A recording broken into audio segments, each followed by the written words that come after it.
Hello guys, welcome to the daily current affairs channel. तो guys, मैं हूं खुशदीप। चलिए आज हम डिस्कस करेंगे 29 जनवरी के करंट अफेयर्स। तो चलिए देखते हैं हमारा पहला question. Recently who has inaugurated the Bharat पर्व 2021? हाल ही में भारत पर्व 2021 का उद्घाटन किसने किया है, आपको ये बताना है। ये हैं आपके चार ऑप्शंस। यहाँ पे आपका जो सही उत्तर है वो है ओम बिरला। ओम बिरला जी ने हाल ही में भारत पर्व 2021 का उद्घाटन किया है। यहाँ पे आप आर्टिकल भी देख सकते हैं, ऑल इंडिया रेडियो का आर्टिकल है ये। भारत पर्व begins on virtual platform showcasing glory of nation. Bharat Parv 2021, a festival to celebrate the spirit of India, has begun today. The festival is being organized on a virtual platform www.bharatparv2021.com। हाल ही में जो ये यहाँ पे भारत पर्व का ये त्यौहार हुआ है, फेस्टिवल हुआ है, ये यहाँ पे वर्चुअली मनाया गया है। ये साइट है उनकी और ये चलेगा till 31st of January. The mega event envisages generating patriotic fervor and showcasing the rich and varied cultural diversity of country. यहाँ पे जो हमारी कल्चरल डाइवर्सिटी है उसको शोकेस करने के लिए बेसिकली ये यहाँ पे मनाया जाता है। The Ministry of Tourism organizes Bharat Parv every year since 2016 in front of ramparts of the Red Fort on the occasion of Republic Day celebrations. And जो हमारे लोकसभा स्पीकर हैं ओम बिरला जी, उन्होंने यहाँ पे इसका इनॉग्रेशन किया और वहाँ पे जो थे हमारे टूरिज्म मिनिस्टर प्रहलाद सिंह पटेल भी शामिल थे। तो इस क्वेश्चन का आपका आंसर है ओम बिरला। चलिए गाइस देखते हैं नेक्स्ट क्वेश्चन। तो यहाँ पे गाइस हमारा दूसरा क्वेश्चन है, recently which agencies 6 officers awarded with police medals?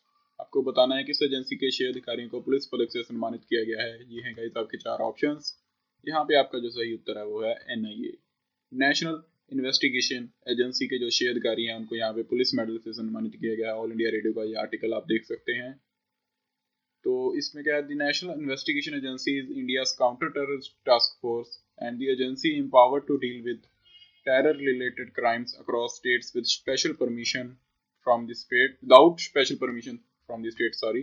कोई भी यहाँ पे अगर ये यहाँ पे टेरर रिलेटेड क्राइम हुआ है, इन्होंने इन्वेस्टिगेशन करनी है उसकी, तो इनको किसी भी स्टेट में जाने के लिए वहाँ के उस स्टेट की परमिशन लेने की ज़रूरत नहीं है। कहीं पे भी जाके इन्वेस्टिगेशन कर सकते हैं अपनी। और ये एजेंसी जो थी ये एग्जिस्टेंस में आई थी enactment of NIA act 2008 after the 26/11 के जो हमारे हमले हुए थे मुंबई में, उसके बाद ये एग्जिस्टेंस में आई थी ऑन 31 दिसंबर ऑफ 2008। और यहाँ पे जो इसके जिनको सम्मानित किया गया उनके नाम है यहाँ पे Vinod Kumar KS, head constable जो है NIA के, उनको यहाँ पे अवार्ड दिया है president police medal for distinguished service. And Sonia Narang the DGI of NIA presently. And ये उन ऑफिसर्स के नाम है, पढ़ लीजिएगा इसे। चलिए देखते हैं हमारा next question. Recently, which state won the National Award for Best Electoral Practices? हाल ही में किस राज्य ने अपनी सर्वश्रेष्ठ चुनावी प्रथाओं के लिए राष्ट्रीय पुरस्कार जीता है? तो गाइस इसका जो सही उत्तर है, यहाँ ये गाइस आपके चार ऑप्शंस हैं। यहाँ पे इसका जो सही उत्तर है वो है मेघालय। मेघालय ने हाल ही में यहाँ पे नेशनल अवार्ड जीता है बेस्ट इलेक्टोरल प्रैक्टिसेस के लिए। The President of India Ramnath Kovind virtually conferred the award to the Meghalaya CEO FR Karngogar at the National Voters Day function। आप जानते हैं कि हमारा नेशनल वोटर्स डे था यहाँ पे 25 जनवरी, और वहाँ पे प्रेसिडेंट रामनाथ कोविंद जी ने वर्चुअली यहाँ पे मेघालय के जो CEO हैं उनको यहाँ पे कन्फर्ड किया इस अवार्ड के साथ। And the ECI Election Commission of India has also launched the digital radio Hello Voters on the Monday to connect and engage with young voters। यहाँ पे जो इलेक्शन कमीशन है इंडिया का, उन्होंने यहाँ पे हेलो वोटर्स नाम का एक डिजिटल रेडियो भी लॉन्च किया है। और हाल ही में ECI ने यहाँ पे एक डिजिटल प्लेटफॉर्म भी लॉन्च किया था ePIC के नाम से, जहाँ पे जो वोटर ID कार्ड है वो ऑनलाइन डाउनलोड कर सकते थे यहाँ पे जो वोटर्स हैं वो। तो चलिए देखते हैं हमारा next question. Recently, which government has launched उद्यम सारथी ऐप फॉर यूथ? हाल ही में किस सरकार ने उद्यम सारथी ऐप जो है लॉन्च किया है यूथ के लिए? तो ये हैं गाइस आपके चार ऑप्शंस। यहाँ पे आपका जो सही उत्तर है वो है उत्तर प्रदेश। उत्तर प्रदेश ने हाल ही में यहाँ पे उद्यम सारथी ऐप लॉन्च किया है यूथ के लिए। ये आप आर्टिकल भी देख सकते हैं। Adityanath launches app for youth to explore self employment. Basically self employment जो है यूथ के लिए ये बेसिकली ऐप लॉन्च किया गया on the occasion of 71st foundation day of Uttar Pradesh. The Chief Minister Yogi Adityanath launched Udyam Sathi app to help youth to explore self-employment opportunities। Basically जो youth को self employment बना सके हम, इसके लिए ये ऐप को लॉन्च किया गया है। As per the government statement, this application will provide all information related to self employment and job industry at one click. Just एक क्लिक के साथ आपको सभी यहाँ पे इंफॉर्मेशन मिल जाएगी यहाँ पे, जो जॉब आपके पास अवेलेबल है वहाँ पे। And UP day celebration will run from 24th of January to 26th of January. And जो यहाँ पे इसका थीम था वो रहा था respect for self reliant Uttar Pradesh, women, young farmers and development for all, ये यहाँ पे थीम रहा था। इस यूपी डे सेलिब्रेशन का पढ़ लीजिएगा, ऐसे अच्छे से याद कर लीजिएगा, एसएससी के लिए अच्छा क्वेश्चन बन सकता है ये। तो चलिए देखते हैं हमारा नेक्स्ट क्वेश्चन।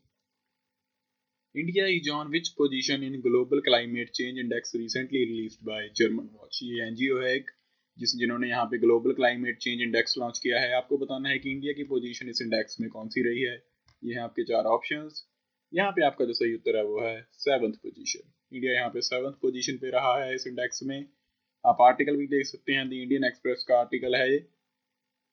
तो India ranks 7th among countries most affected in 2019 by climate change according to the Global Climate Risk Index 2021 released Monday by German Watch, an NGO based in Bonn, Germany.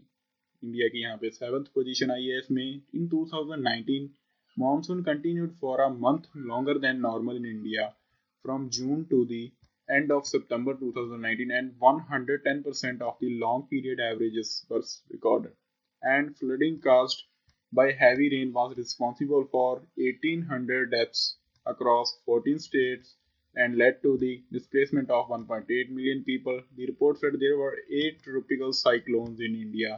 6 of them was intensified to become very severe. यहाँ पे इस report का कहना है कि जून से लेके इस बार हमारे इंडिया में थोड़ी सी ज़्यादा बारिश हुई। जून से लेके सितंबर एंड तक यहाँ की बारिश हुई थी 2019 में, and 110% of long period average was recorded. And extremely severe cyclone जो था यहाँ पे फनी, उसने 28 मिलियन पीपल को अफेक्ट किया and killing 90 people in India and Bangladesh, causing economic loss to the US 8.1 billion यहाँ पे जो है रुपए का लॉस हुआ यहाँ पे। तो इस रिपोर्ट के कुछ मेन पॉइंट्स यहाँ पे मैंने इंक्लूड किए हैं, पढ़ लीजिएगा इन पॉइंट्स को गाइस। तो चलिए देखते हैं हमारा next question. Recently who has become the new PM of Estonia. आपको बताना है कि पीएम यहाँ पे एस्टोनिया के नए पीएम कौन बने हैं। ये हैं आपके 4 ऑप्शंस यहाँ पे। यहाँ पे आपका जो सही उत्तर है वो है काजा कालास। यहाँ पे ये वुमन है एक, ये पहली फीमेल वुमन बनी है जो यहाँ पे पीएम बनी, पहली फीमेल पीएम बनी है एस्टोनिया की। तो ये अच्छा क्वेश्चन बन सकता है गाइस एसएससी के लिए, इसको याद रख लीजिएगा। Estonia new prime minister has promised to restore the Baltic national reputation after 2 turbulent years in which a far-right party was a part of country's government. We will again build our relation with our allies, our neighbors, and we will try to restore our name as a good country to invest in. And ये यहाँ पे new PM की statement थी यहाँ पे after the oath. और यहाँ पे 43 ईयर जो ओल्ड कैलस जो बनी है यहाँ पे कंट्री की first female prime minister. And since Estonia regained independence, यहाँ पे इंडिपेंडेंस एस्टोनिया को मिली थी 1991 में, उसके बाद पहली फीमेल प्राइम मिनिस्टर बनी है ये। तो काफी अच्छा क्वेश्चन है ये। तो चलिए देखते हैं हमारा next question. Gender park will be launched on 11th February in which state. आपको बताना है जेंडर पार्क यहाँ पे 11 फरवरी को किस स्टेट में लॉन्च किया जाएगा। ये हैं आपके 4 ऑप्शन यहाँ पे आपका जो सही उत्तर है वो है केरला। केरला में यहाँ पे जो है जेंडर पार्क लॉन्च किया जाएगा 11th ऑफ फरवरी को। और यहाँ पे आप आर्टिकल भी देख सकते हैं, द इंडियन एक्सप्रेस का आर्टिकल है ये। The Kerala government ₹300 crore 3-tower gender park claimed to be the first of its kind in the country and working towards gender equality in the state will become functional here from February. यहाँ पे 300 करोड़ रुपए की investment गई है इसमें। The launch will coincide with the second edition of International Conference on Gender Equality, State Health, Social Justice and Women Child Development Minister K.K. Shailaja said on Tuesday. और यहाँ पे ये कोइंसाइड है, यहाँ पे उसका सेकंड एडिशन हो रहा है international conference on gender equality, उसके साथ ही ये यहाँ पे लॉन्च किया जाएगा ये जो है यहाँ पे जेंडर पार्क। यहाँ पे जो चीफ मिनिस्टर है वहाँ के Pinarayi Vijayan will inaugurate this on February of 11 to February of 13 and it contains a gender museum, gender library, convention center and the amphitheater. And ये चारों सुविधाएं वहाँ पे होंगी ये। And there is 26 crore has been invested in the gender park and unmarked 15 crore for the next financial year. अगले साल के लिए 15 करोड़ यहाँ पे इशू कर दिया गया है। यहाँ पे काफी अच्छा पार्क रहने वाला है ये।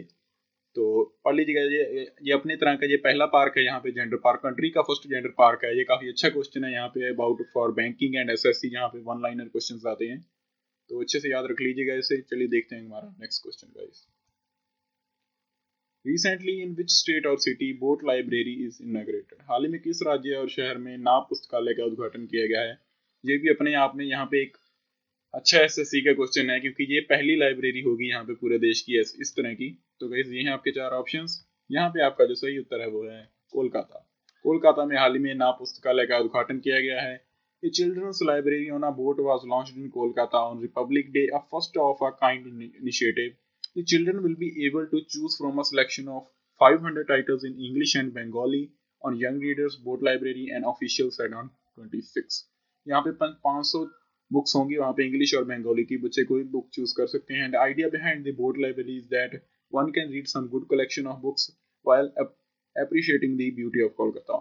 तो इसका जो आइडिया वो जो मेन है वो ये है कि कोई भी बंदा अच्छी तरह से बुक्स पढ़ सकता है यहाँ पे, साथ साथ में वो ब्यूटी भी देख सकता है कोलकाता की इन दी boat. And the library has been set up by the West Bengal Transport Corporation in collaboration with the Heritage Bookstore of the city. And the ride on the boat would cost ₹100 for adults and 50 for children. तो यहाँ पे जो library यहाँ पे setup की है वो waste Bengal की ट्रांसपोर्ट कॉरपोरेशन ने यहाँ पे in collaboration with heritage book store of the city. And इसकी जो फीस रहेगी वो अडल्ट्स के लिए रहेगी ₹100 एंड चिल्ड्रन के लिए रहेगी ₹50। पढ़ लीजिएगा ऐसे चॉइस। चलिए देखते हैं हमारा next question. International holocaust remembrance day to be observed on which date? आपको बताना है कि होलोकॉस्ट रिमेम्बरेंस डे हम किस डेट पे ऑब्जर्व करते हैं। ये गाइस हैं आपके 4 ऑप्शंस। यहाँ पे आपका जो सही उत्तर है वो है 27 जनवरी। 27 जनवरी को हम मनाते हैं इंटरनेशनल होलोकॉस्ट रिमेम्बरेंस डे। तो ये डे बेसिकली होता क्या है, यूनेस्को ने भी इसके रिगार्डिंग यहाँ पे पोस्ट डाली है अपनी साइट पे, देख सकते हैं आप। तो ये यहाँ पे बेसिकली ऑफिशियल जो थीम है इसका वो है facing the aftermath, recovery and reconstitution after the Holocaust. इस डे पे हुआ क्या था बेसिकली, यहाँ पे जो था हिटलर जो था हमारा, हिटलर ने 6 मिलियन ज्यूज को यहाँ पे इन कॉन्सेंट्रेशन कैंप मार दिया था वहाँ पे। एंड जो रीजन था इसके बिहाइंड वो ये था, उन्होंने कहा था कि ज्यूज जो है वो सारी पावर को कंट्रोल कर रहे हैं और ये जर्मनी को आगे जाने नहीं दे रहे हैं। तो इसके कारण उन्होंने इनको मरवा दिया था।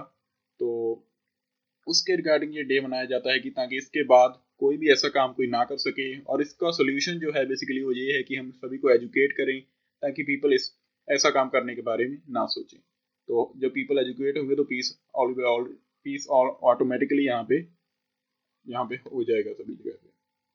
Over a million men and women children were killed in it. It marks the anniversary of liberation of Nazi concentration and extermination camp of Birkenau by Soviet troops on 27th of January 1945 को ये हुआ था। और बहुत सारे यहाँ पे man women and children इसमें मारे गए थे। तो उसी की याद में ये डे मनाया जाता है। And United Nations general assembly ने यहाँ पे ऑफिशियली ये डे स्टार्ट किया था इन नवंबर 2005। चलिए गाइस देखते हैं हमारा next question. Recently, which state government launched पंख अभियान to empower girl child? हाल ही में किस राज्य सरकार ने बालिका को सशक्त बनाने के लिए पंख अभियान का शुरू किया है? तो गाइस ये आपके 4 ऑप्शंस। यहाँ पे आपका जो सही उत्तर है वो है मध्य प्रदेश। मध्य प्रदेश ने हाल ही में ये इनिशिएटिव लॉन्च किया है। तो मध्य प्रदेश के जो सीएम हैं उन्होंने इसको पंख अभियान को लॉन्च किया on the national girl child day. और नेशनल गर्ल चाइल्ड डे हम बनाते हैं यहाँ पे 24 जनवरी को सिंस 2008। एंड पंख अभियान was launched under the Beti Bachao Beti Padhao scheme. ये अंडर लॉन्च किया गया है बेटी पढ़ाओ बचाओ स्कीम। एंड वर इन यहाँ पे जो इस अभियान में जो पंख है इसमें जो पी स्टैंड करता है वो करता है प्रोटेक्शन के लिए, ए करता है यहाँ पे अवेयरनेस के लिए, एन फॉर न्यूट्रिशन, के for knowledge, H for health. ये इसके यहाँ पे फुल फॉर्म है। एंड मध्य प्रदेश के बारे में जान लेते हैं थोड़ा सा, क्योंकि हम बात कर रहे हैं मध्य प्रदेश के बारे में। तो मध्य प्रदेश जो है हमारा लोकेट है सेंट्रल इंडिया में। इसकी कैपिटल है भोपाल और ये लार्जेस्ट सिटी है यहाँ पे इसकी जो वो है Indore. And Madhya Pradesh is the second largest Indian state by area and 5th largest state by population. And Madhya Pradesh के जो बॉर्डर हैं वो यहाँ पे लगते हैं उत्तर प्रदेश के साथ इन the north east and Chhattisgarh के साथ इन दी साउथ ईस्ट। एंड साउथ में इसके बॉर्डर्स लगते हैं महाराष्ट्र के साथ और वेस्ट में लगते हैं गुजरात के साथ है, नॉर्थ वेस्ट में लगते हैं यहाँ पे राजस्थान के बाद।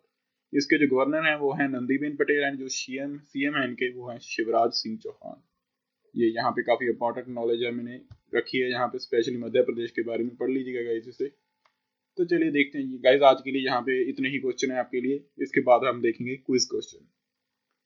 तो ये है आपके लिए आज का quiz question. The Samjhauta express runs between Delhi to which city in Pakistan. ये हैं आपके चार ऑप्शन हैं यहाँ पे, लाहौर, इस्लामाबाद, कराची और गुजरांवाला। ये चार ऑप्शन हैं आपके। पढ़ लीजिएगा इस क्वेश्चन को, अच्छे से आंसर कीजिएगा कमेंट्स में गाइस। तो आज के लिए गाइस इतना ही। अगर आपको हमारा कंटेंट अच्छा लगता है तो प्लीज़ शेयर कीजिए हमारे कंटेंट को एंड सब्सक्राइब कीजिए चैनल को। I need your support guys. Thank you guys.